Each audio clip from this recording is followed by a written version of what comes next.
You're listening to the Love Unplugged podcast, episode 101. Doing the inner work is an absolute must if you're to show up as your best self in life and in your business. But sometimes we are unaware of trauma that's stored in our body that may be limiting our abilities or attracting negative situations or experiences into our lives. So what can we do? Well, you may want to give craniosacral therapy a try. Today, we are taking a deep dive into what this includes and how we can benefit from it. So without further ado, let's jump on in. Hey there, I'm your host, Jessica Fergon, and I am passionate about doing the inner work needed to reach your goals. Let me be your guide as we navigate all the fears and insecurities that surface when it's time to step outside of your comfort zone. Along with my knowledgeable guests and industry experts, I'm here to teach you how to reawaken your life purpose and passion and create the steps to turn your intentions into action. Ultimately, my goal is to empower you to rise above those blocks holding you back and start living a life that you are worthy and deserving of. So come on, it's time to slow down, find a comfy spot with your favorite organic tea, and get inspired. Thank you for tuning in to the Love Unplugged podcast.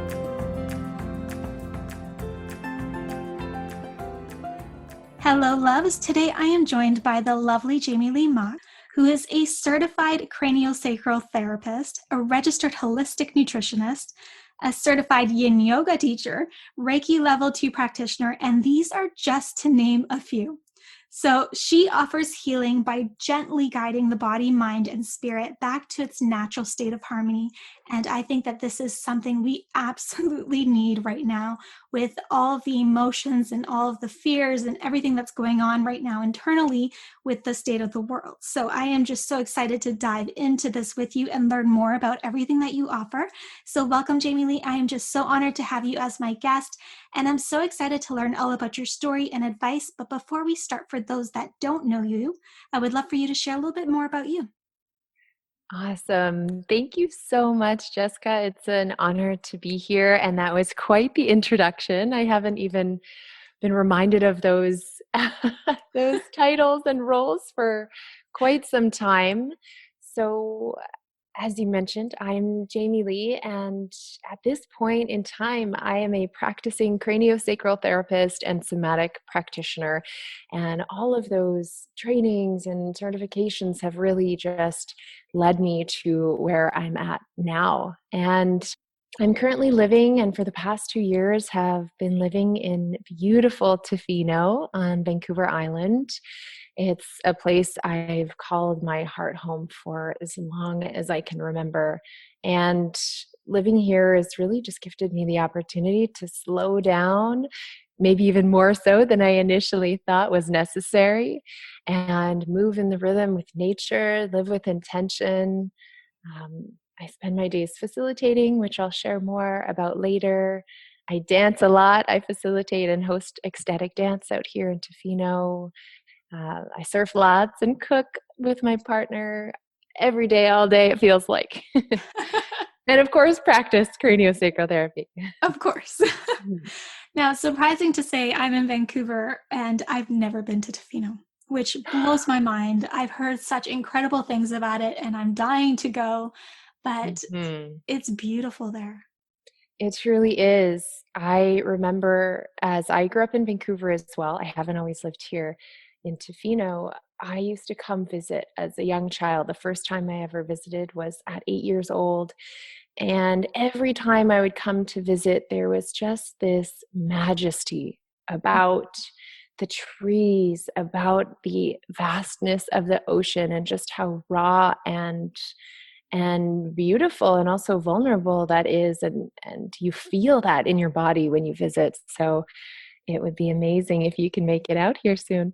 Yeah, I've always wanted to go during the fall-ish or the storm watching season, when it's kind of really gloomy and the waves are crashing. And I don't know, there's something about that. It just sounds so magical. It truly is. That's actually my favorite time of year. So let me know if you make it out this way. Sounds good. Yeah. Now, before we dive into your practice, I would love to hear more about your own personal health journey and what led you to where you are today practicing craniosacral therapy. Mm-hmm.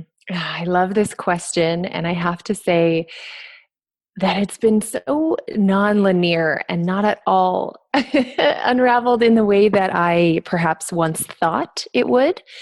And so it's kind of a roundabout story. And I promise I'll circle back, but I'll begin mm, reflecting back about 10 years ago. I always seemed to have significant change happen after an ending of a relationship. So the ending is like this catalyst for a beautiful beginning, let's say.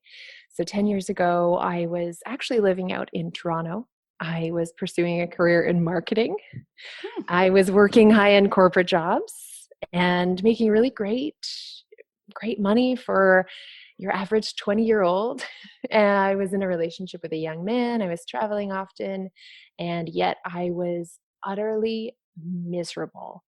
I felt so out of place, but couldn't put words to it. I definitely was depressed. I was angry, and I had no idea why. I had no idea why. I just felt these things, and they were very present in my reality at the time. Cue the breakup for many different reasons, which led to contemplation, a new practice in yoga, and a long chat with my mom. And she was actually the one who helped me get really clear on what my desires were at the time. And what I ended up doing was going back to school. And this time I went back to school on my terms, as I never previously enjoyed school of any kind, whether it was elementary, high school, or um, I took marketing in post secondary. And so I went back to school for this holistic nutrition program. And about halfway through schooling, things became even more clear. Those desires became stronger. And I realized that living life in the city as I had been away from the abundance of nature that I grew up in, that life in the city was no longer for me. And so I packed up my life in Toronto. I moved home to BC. And things really took a turn when I moved back home. And around this time, one of my teachers in school, I was still finishing up my holistic nutrition. She became an important mentor and coach to me. And it was around this time I began seeking support in the way of coaching. So I worked with her one-on-one, and this was so helpful in beginning to understand or even get a grasp on my patterns, certain unhealthy patterns that kept coming up in my life, my personal triggers, my behaviors, why I was showing up in the world the way I was. And I will say that through this time, through school and learning these new things about myself, light was also shed on the fact that I had major and very significant gut health imbalances. So I struggled with chronic candida, small intestinal bacteria overgrowth, and parasites. And so all of this stuff was coming to the surface. And I promise I feel like I'm going away from the point, but I will circle back. And so with all of this in mind, I finished up school and I thought, what am I going to do with this designation, this holistic nutrition designation? And I decided to up and leave the corporate world. And I took a big leap there. That was the scary one for sure. And I began my first ever business. And this was a honey kombucha business. I called it Moon Brew Tonic. And I ran this business for 3 years to really even support myself in that gut health. You know, we know now kombucha has high dose probiotics. It's very healing to the gut. So I started this business, left my corporate job. I even began a new relationship and was super inspired to journey deeper into this path of healing. And that started from my gut. Now, one day, about 3 years into my business, or 2 or 3 years into my business, I was doing a delivery for my kombucha. And I saw this postcard, this colorful postcard at one of the locations I was doing my delivery. And on this postcard, there it said, medical intuitive. And I was so curious at what that was. But since I was experiencing such intense symptoms and chronic infections in my gut. Without knowing why, I decided to pursue this medical intuitive and see what it's all about. And as we know now, this person I went to see is my teacher, my mentor in craniosacral therapy. So I went to see her for a medical intuitive reading, and she got me on the table for craniosacral therapy. And I left feeling this session totally uncertain about what had just happened. I had no idea what I just experienced, but I knew it was significant. And a couple months later, it wasn't too long, she invited me to join in on her training. All the while, I was still running Moon Brew.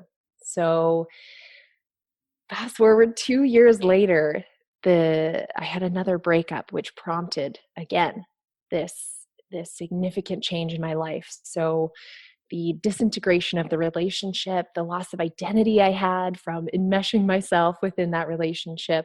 I ended up having to close Moon Brew as a business as I was unable to financially continue with that. And I also filed for bankruptcy. So my life came to a halt, and also feeling as though all the pieces just have been shattered. And I went on a little bit of an inner journey. I moved to LA for a little bit. I explored modalities, like you mentioned, yin yoga, Reiki, and somatic healing, and different types of body work. But I also went into plant medicine ceremonies, which have all served as a guiding light on my journey. So when I got home from LA, I said, you know what? Now it's time to do what it is that I truly want. And for me, not for anyone else. And that's when I made the move to Tofino and started practicing craniosacral full time. I was practicing prior to that as well, somewhere between the kombucha company and LA and all of that. I was practicing, but it was not full time. So it was when I moved to Tofino not so long ago, actually 2 years ago, that it became my primary focus. And now here I am. Wow. That is one of the craziest journeys I've heard. It's a wild one. That was a roller coaster of emotions. Wow. I feel that too, even just having relived it a moment there. Yeah, that's a lot to go through as a person, right? Like, there's just so much I want to unpack. So let's start at the beginning. When you were experiencing so much frustration and anger and whatnot, was that because you were unhappy with your whole life as it was, or was it your job and the career that you had chosen and you just didn't feel aligned with it and you were feeling like some resistance there? What was that exactly? Mm-hmm. You know, I think the job, the lifestyle, the relationship even were all symptoms of what was going on internally. So I can't blame any one of those per se. Basically, what I think was happening was just a lot of my own internal struggles and past trauma that I've since worked through was coming up to the surface. I couldn't hide from it. I mean, as you know, in being in a relationship of any kind, we're going to be triggered. Our stuff is going to come to the surface, and we can either ignore it or we can go into it. And so that was happening for me, but I didn't know necessarily what was happening. So I was just constantly in this place of discomfort and irritability and anger and deep sadness and grief, and I didn't know what to do with it. So to me at the time, in my mind, the best thing I could do was just keep moving forward and make a change. Interesting. Do you think because you had these things internally that were coming to surface, do you think that they impacted decisions that you made that were not necessarily aligned with what you truly wanted, but more so based on everything that was coming up? Absolutely. So I can definitely see now that the person who I was then was acting more from a place of subconscious, meaning I was acting on certain behaviors and patterns that I had inherent within me because of my patterning growing up, because of my uh, parental figures, because of how I lived my life and who was surrounded around me. You know, as children, we're very susceptible to those things. And Mhm. that had a huge impact on how I was showing up later in life, and equally, you know, in having an effect on the decisions I was making. So why I chose the job I did, and why did I feel that this job was more important for the money or for the status than it was my inner sanctity, you know? Mhm. So I was choosing things out of more of a subconscious way of being, an unhealthy way of being, rather than really tuning in. But I also think that's part of being young, Mhm. that you go through these things and you learn what you don't like, so that Yeah. you move in the direction of what you do enjoy and love. Now, when you started your business, the Moon Brew, was Hmm. that something that you ever thought you would do, is start your own business and become an entrepreneur? Never. That's a Never. great question. I never thought that was even an option I had. So in school, that's not something many of us are taught, that we can go out into the world and create something with our bare hands. But I started Moon Brew while I was still working in the corporate world, just to keep myself afloat and pay for school, of course. And I saw no other way. I had to start this business. I had to go for it.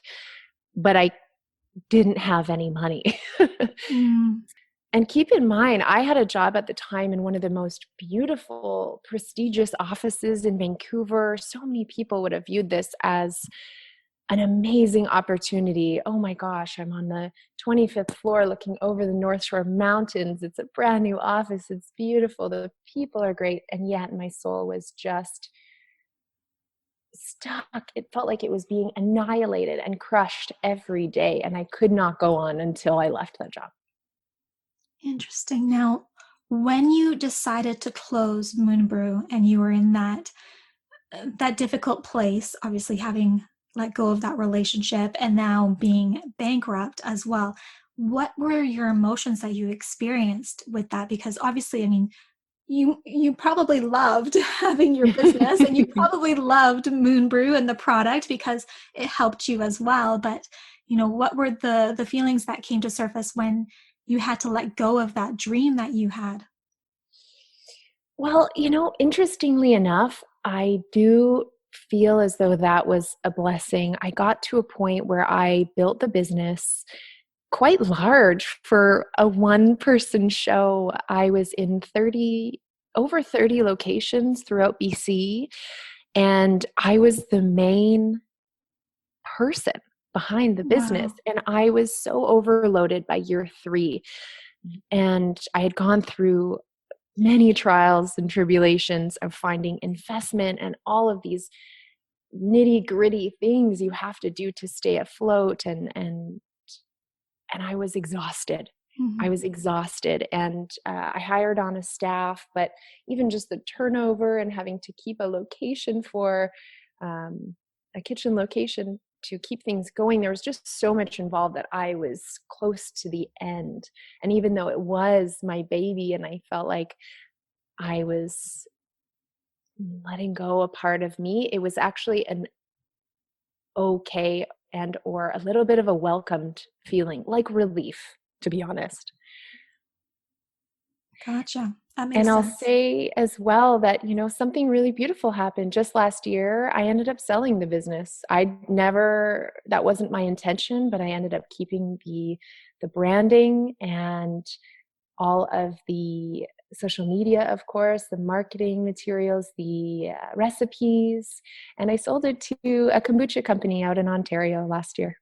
Amazing. So it all Yeah, worked out in the end. it does. Yes, Awesome. absolutely. Now, I do want to dive into all the different modalities that you have learned and practiced. Hmm. How have you personally benefited? So I know that you experienced all of these things that have come to surface that need to heal and whatnot. And how did you benefit from all of them in your personal life? That's a great question. And there are so many modalities that I've personally explored. And so the teachings are just as colorful. And I'll maybe pinpoint it to about 3 or 4. And the first thing that I've benefited from that I can recognize right now is understanding how I personally interpret my intuition. So trusting my higher self, because for each individual, our intuition or that gut sense is going to show up differently. So we may just have a deep knowing, or we may hear something, or we may feel it viscerally, who knows? So really understanding how it is that I interpret my intuition so I can use that as my compass has been so incredibly helpful. It's allowed me to follow the feeling and not the thought, because my thought is my mind, and my mind is my ego, and my ego wants to control.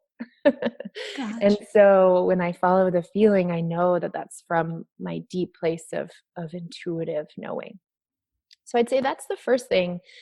The second thing I've learned and I've personally benefited from these modalities is slowly beginning to surrender, to allow, to trust. So there's a what's the word I'm looking for? Anyway, Abraham Hicks it talks about this experience of a river, like life being a metaphor. That's the word I was looking for. It's a big metaphor. So she says that life is like this giant river, and then we're told by people around us to put our canoe in the water and turn it upstream and paddle like crazy. Work really hard towards what you're going for, your goals, your desires. Work really hard towards certain obligations or accomplishments, like being the perfect person, or having the perfect family, or having the perfect, most powerful career, right? So we are constantly paddling and battling upstream.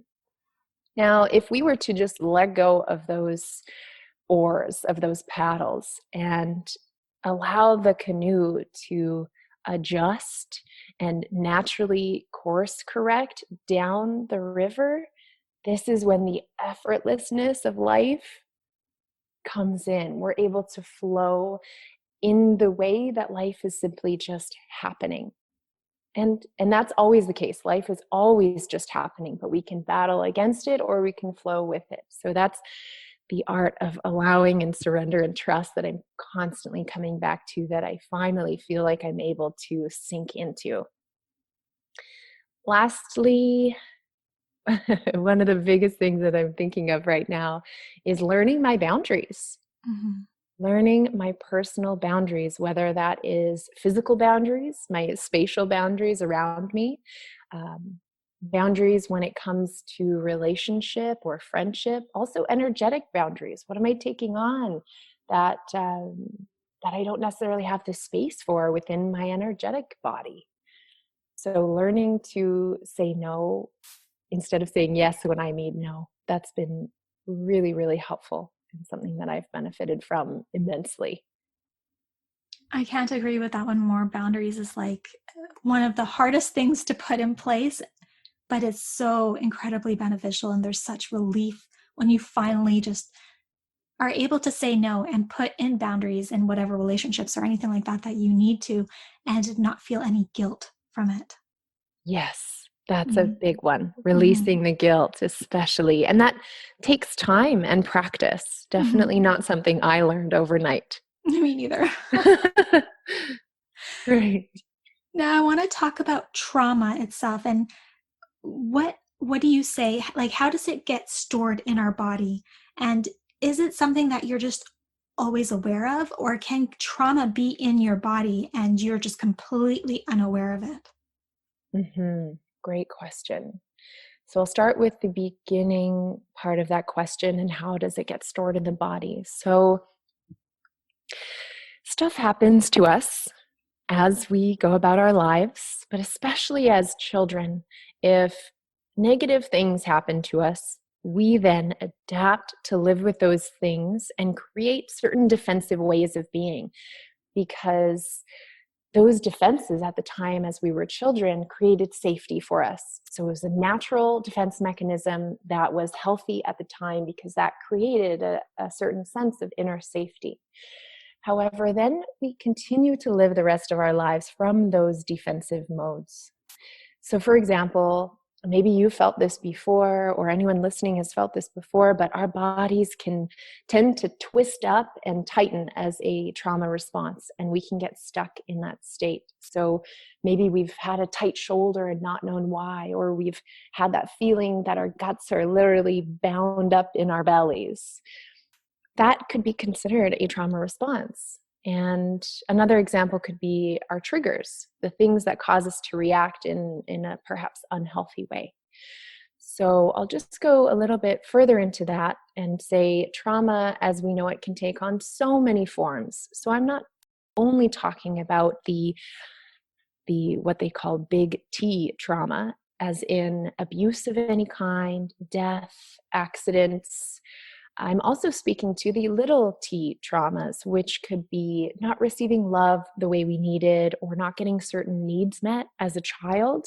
Or I'll use myself as an example. Something that came up for me recently in therapy was that as a child, as a 4-year-old, my personal boundaries were being crossed when I was spanked, which left this feeling imprint within my body. So when I reconnected to it now, I can feel the same way that me as a 4-year-old felt when I was spanked.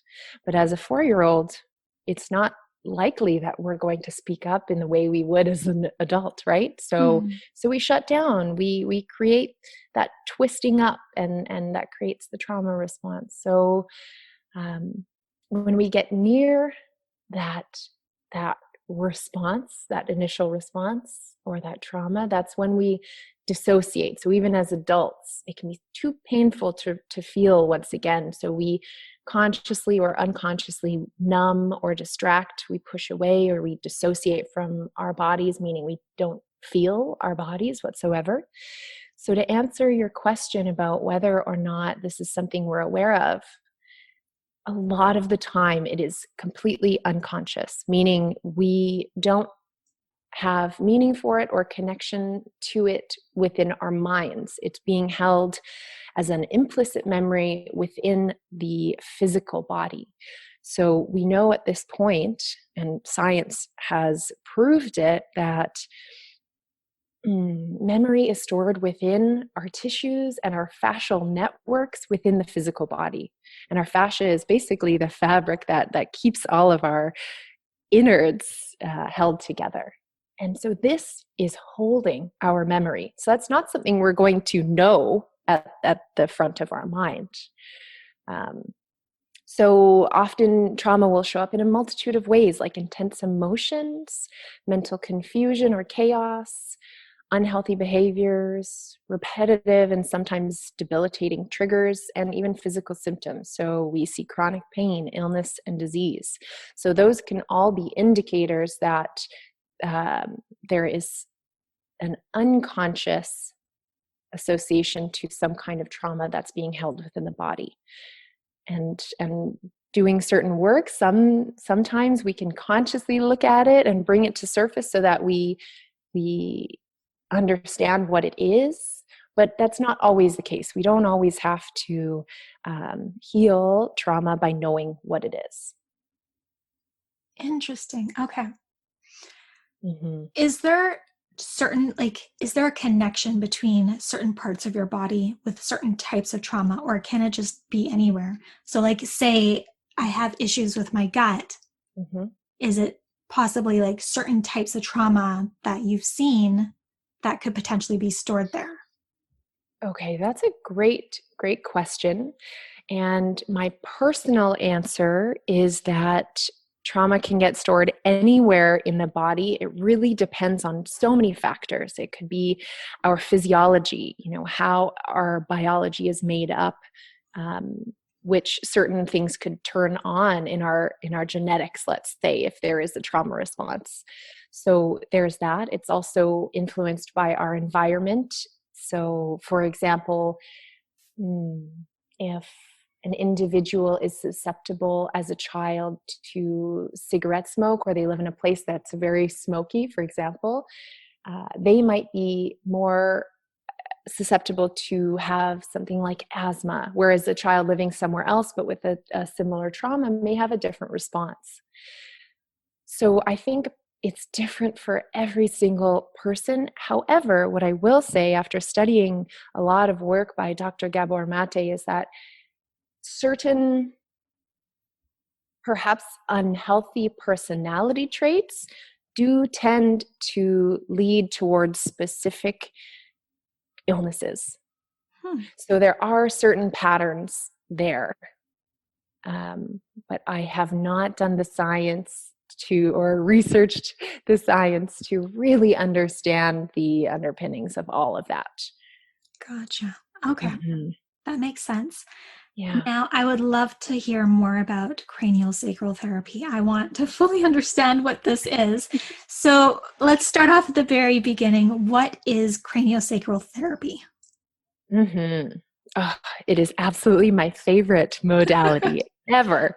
So craniosacral is a gentle and deeply restorative, hands-on type of body work using subtle movement techniques. So this isn't necessarily like massage where you're doing big sweeping motions or deep tissue techniques.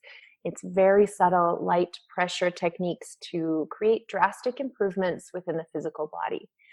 So I really like to describe it as an anatomically precise type of body work that is approached energetically. I hope that makes sense. Yeah. Yeah. Okay. So wonderful.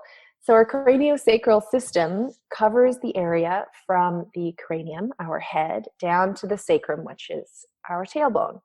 And it consists of soft tissue, membranes, cerebrospinal fluid, and all of which help protect the brain and the spinal cord. Now, over the course of our lives, the body takes on many stresses, some of which we have spoken about. This could be physical, emotional, spiritual, and over time they compound, especially if they aren't free-flowing from the body. Remember, we spoke about trauma or emotion getting stuck within the body. So when this happens and they compound, eventually this compromises the function of the central nervous system, along with pretty much every other system in the body. And so this is why craniosacral as an approach is so effective, because when we support and restore the nervous system function, we're directly supporting and restoring all systems of the body. So when we release restrictions, move stuck or stagnant energy, and explore underlying emotions, the body can deeply relax while self-correcting and returning to its proper function. So in craniosacral therapy, I'll also say that the majority of the work is done by the body itself, so the body on the table, with the practitioner there to nudge it in the direction of ease, because our bodies inherently know how to heal, right? But sometimes it just needs a little bit of support and that nudge in the right direction. Oh, okay. I think I have a good understanding now. Okay. Is there some type of trauma that craniosacral therapy is best for? So like if you are dealing with something specific, you would go to craniosacral therapy versus something else. Like, Yeah, great question. I feel as though, and this may be a personal bias, but I feel as though craniosacral can benefit literally every individual, every person. Its benefits are so vast. Like I said, we're working with the central nervous system, which directly affects all systems within the body. And so if you have any kind of discomfort, whether physical, emotional, or otherwise, you can address that through this work. And so it's just so interesting because so many times we as individuals see our symptoms and deal with them by way of addressing the symptom and not the root cause issue. So almost like the Band-Aid approach, we just try and cover up the symptom. But what often happens is that that may work for a period of time, but long term, it doesn't necessarily provide the relief that we're looking for. And so cranio sometimes can be the last ditch effort for some people, that last thing they try before they actually feel relief, because they find that in this modality, yes, you address the symptoms and the physical body, but you also go beyond that to hopefully uncover the root cause to help support that release. Okay, that makes more sense. Definitely. I like that. Mm-hmm. Now, when somebody goes and visits, because I'm assuming that this is more of an in-person session because you do have to do the movements over the body. What can somebody experience on a personal level having a session with you? Like, are there emotions that come out? Is there any discomfort? What is that process after the session? Should they be like dealing with certain things, or like taking better care of themselves in certain ways following the session? Like, what does that healing process look like? Yeah. So, of course, this is going to be unique to my personal practice. And I actually will say, just as a side note, and I will return to that a little later, is that craniosacral can actually be done by distance as well. So you're tuning into someone's energetic body, even by distance. So I can share a little bit more about that. But back to the healing process. So my specific process has definitely evolved over time. I feel as though I have a strong foundation in craniosacral therapy with somatic and energy healing woven into that process. So whether it's in person or distance, I always first take the time to connect with the individual to get clarity on where they're at, especially in that moment when they've come to see me. So how do they feel in this moment? What led them here to this session? And what's maybe one thing they'd like to have happen in the session? So you can think of it as a loose intention for our time together. And from there, and this is in person or distance, the individual would find a comfortable supine position, so laying flat on their back. And depending on how and what they've shared with me about what's going on with their body or their energy or their emotion, I am always, always, always tuning into and perceiving their body's energy.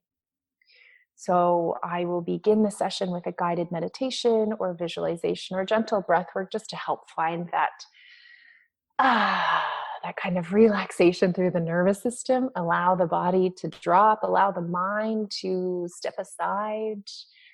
So it's not all crazy and chaotic as it may be throughout the day. And from there, I would move through some craniosacral techniques, whether it being structural adjustments or emotional processing, whatever is called for in the moment. So sometimes someone will come in with, let's say, sciatic pain.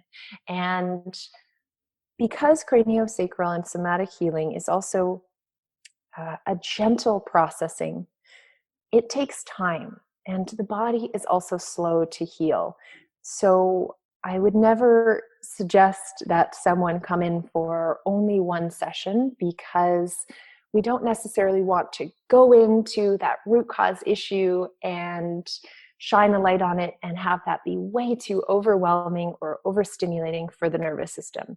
Often that can cause re-traumatization for some individuals. So we go in and it's gentle and the process is slow.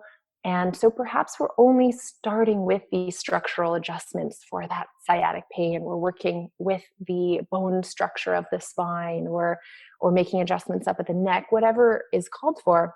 And over time, as the body and the energetic body perhaps gains trust with the practitioner, which is of the utmost importance in this work, we can then begin to peel back layers. So that's when we might get into some of the emotional processing. In craniosacral, there is a component to this work called somato-emotional release. which is very similar to somatic experiencing in that this is when we are visiting perhaps the root trauma or root cause of something that may be creating a physical pain. So it could be just structural, it could be just emotional, but whatever it is, it's where the body is in that moment. We are never forcing or trying to push any outcome on the body.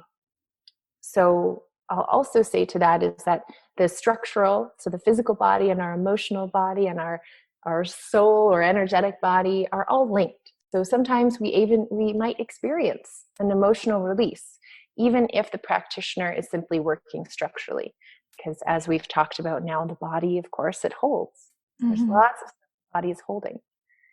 Now, you've mentioned somatic healing, and is that something similar to craniosacral therapy? Like, how is that connected?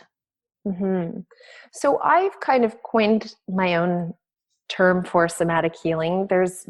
I feel like that's an umbrella term because the somato-emotional release is a component of craniosacral therapy, but there's also like experiencing and so many other modalities that would be considered a somatic approach.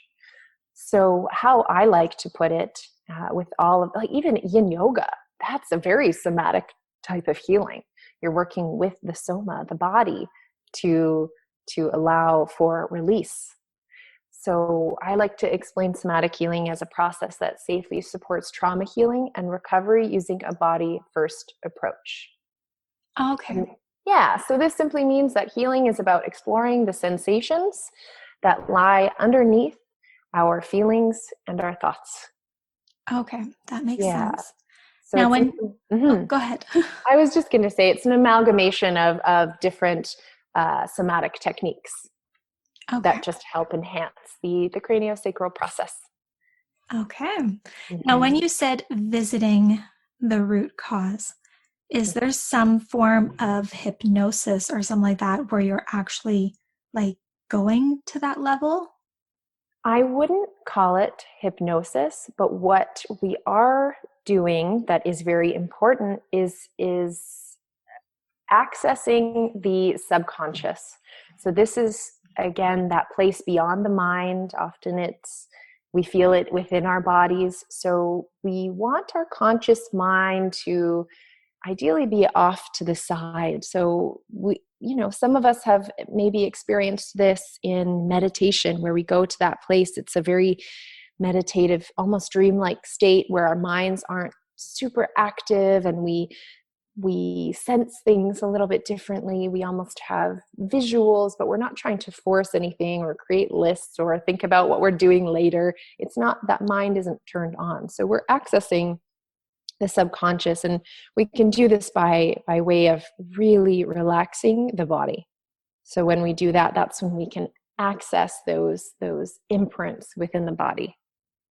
Interesting. Okay. Have you ever heard of To Be Magnetic? Lisa I Phillips? have. Okay. So this is why I'm asking you, because I was trying out one of her courses, the Clarity course, and in that course, it's about getting you to relax and whatnot. And then she started saying, as I was laying down, kind of just super relaxed my mind and whatnot, she started saying to go into an elevator or something like that, and then go down floor by floor. And I know that it's not like hypnosis, but for some reason for me, I pulled out immediately. It freaked me out. I don't know why. Have you ever had any clients that were very hesitant or kind of nervous about that and helping them just be able to relax and go into that type of a state needed? For sure. So that's an interesting point that you make because, of course, and I think it's amazing that healing and this supportive culture is gaining momentum. However, with so much more available to us, we can go into experiences without actually having the proper support. Mm-hmm. So for you, it sounds like, and this is simply my interpretation, but that might have been a little bit too much for your nervous system. But since, and I think it wasn't one-on-one. It was through an audio. Am I understanding correctly? Okay. Yeah, correct. So if, if we have someone who's going through this process without support, and we are in this place of sensation that feels like fear or anxiety, and it becomes too much, that can, as I've mentioned before, be something that almost feels like a re-traumatization. Now, we might not know why or what it's connected to, or what the meaning is, but we know for damn sure it doesn't feel very good. And so, Definitely not. no, and so that's why it's incredibly important to work with individuals who perhaps have an idea and can support someone through a more titrated approach. And what that means is step by step. And so I'll give you an example of titration. So let's say we walk to the water's edge and it's very cold. So we dip our big toe in. And now it's freezing. So we back up a little bit, back into our safe zone. We dry off with a towel and we are safe again. Now we are creating space in the nervous system, a higher resiliency, let's say. So the next time we go to the water's edge, we can go in up to our ankles. And it's cold. So then we can jump back out, dry off, and we're back. We can find that neutral zone again. And so on until we go in more deeply. But what I'm seeing happen is that certain offerings, and even some perception for some people, is that healing has to be intense and we have to go to it right away, and it has to be explosive, and there has to be an emotional release, and it has to look a certain way. And that just, I don't believe is the case. And that's not going to be everyone's process. So just being really mindful, if something doesn't necessarily feel good or safe, just coming back to something that does, whether that's opening your eyes and looking around a room that you're in that you feel really safe in, or coming out of the meditation entirely, Mm-hmm. coming back to your breath. Yeah, finding something that will neutralize that intensity. That's great If we're advice. not working with a practitioner, for sure. And if you are working with a practitioner, it's, I hope that we are able to trust their judgment too, because they would be constantly monitoring, right? To be able to take you back to that safe place. That's great advice. I love that. Thank you for sharing that. Mm-hmm. Yeah, my Now, pleasure. with your practice, I want to know, what do you have to offer?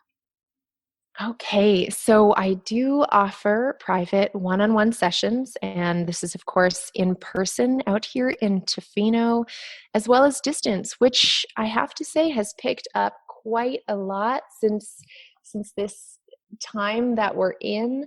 And also that it's so interesting, when I did my craniosacral training, I did actually learn how to facilitate craniosacral by distance. And because we're tuning into the energetic body, there is literally no distance that is too far of a distance that you could work. It's absolutely profound, and there's no arguing energetics at this point. There's so much science at this point, so it's really cool. It's just as powerful as being in person, and often it's more productive, I find, because people are already comfortable in their own space. There's a sense of safety that's already been established, so that's really beautiful. So private one-on-one sessions, in person and distance. And I often work with people in a package sessions, so at least 5 sessions, because, as I mentioned, it's good to take a titrated, more slow approach so you can get to those places without being overwhelmed. Awesome. Now, yeah, I also offer workshops and events that are ongoing all the time. So, for example, today I had my free online somatic healing experience that I offer every 2 weeks. I do different somatic exploration workshops, and I host ecstatic dance out here in Tofino and Ucluelet. And lastly, I host ongoing craniosacral trainings. So the teacher I mentioned at the very beginning of this podcast, she and I host and facilitate craniosacral trainings, certification trainings. So we have 2 coming up this fall and winter. Our September is already full. It's a level 1 craniosacral training, and we have one happening in November with 7 spots left. Awesome. Okay. Well, thank you for sharing that. Now, I do have questions from the community before we end this chat. And the very first question is, as a healing practitioner, what does your morning routine look like? Oh, I love this question. So over the years, this has changed drastically. Living in Tofino has really allowed me to slow down. I have considered, especially over the last 2 years, what I want my life to look, but especially what I want it to feel like. And so my mornings are quite slow. I often begin by waking up relatively early, between 8 and 8:30. and and often I have coffee with my partner. I'll do a short Pilates workout to get the blood pumping. I'll also have some lemon water in there for anyone that cares. But that's been, as from my holistic nutrition days, that's the one thing, oh man, I have kept up. It makes me feel amazing. And often I'll do some reading and then open up my laptop to see what's going for the day. But I don't take clients until 11 a.m. Gotcha. Okay. Mm-hmm. That's a nice I morning. just take it slow. I just take it slow so I don't feel rushed. And that way I do feel like I'm showing up in my day a lot more prepared and relaxed, and like my nervous system has been regulated instead of, at that fast paced anxiety level. Yeah, that would definitely benefit your clients if you're in the right state. Mm-hmm. Absolutely. Now, the second question is, how do you stay up to date with new techniques or modalities that could benefit your practice and your clients? Mm-hmm. I think naturally, I don't do it on purpose. I mean, sometimes I do. I research and things like that, but naturally, I am a seeker.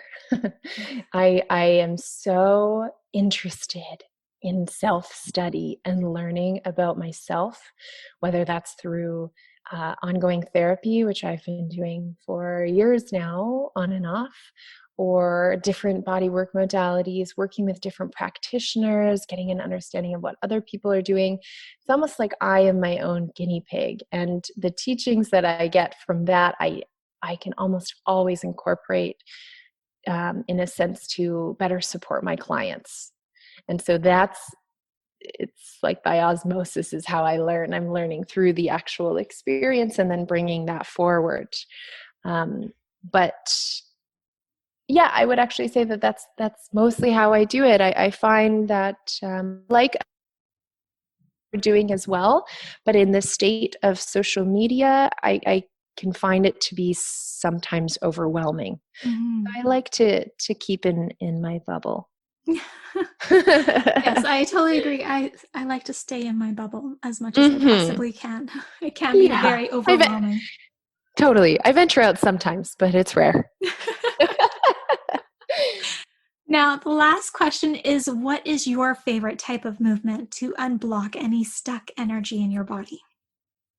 Oh, stillness.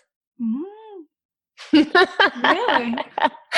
That's my answer in this moment. It's likely to change. Of course, I love to move the somatic movement in ecstatic dance. And with ecstatic dance, I think some people might still think ecstatic dance has to be some grandiose kind of explosive movement, and it doesn't. It's whatever your body feels like in that moment.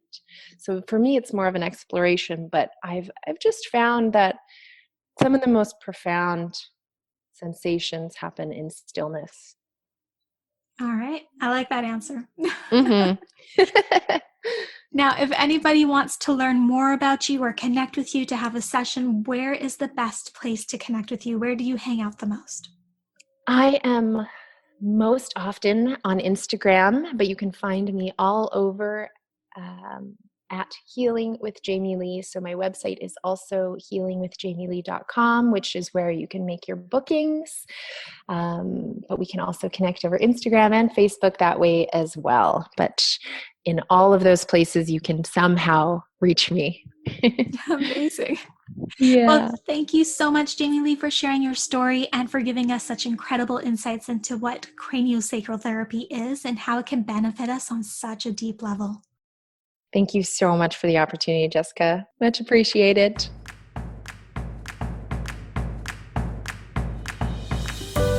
I'm Jessica, and thanks for tuning in today to Love Unplugged, the podcast. If there are any questions or topics you'd love answered on the show, head on over to www.projectloveco.com and share your request with me. If you haven't yet, go to iTunes and subscribe, rate, and review this podcast and share it with a loved one. Your feedback means the world to me, and the community we've created is what fuels our discussions here. After all, this is all for you. Join me next time for another unplugged conversation.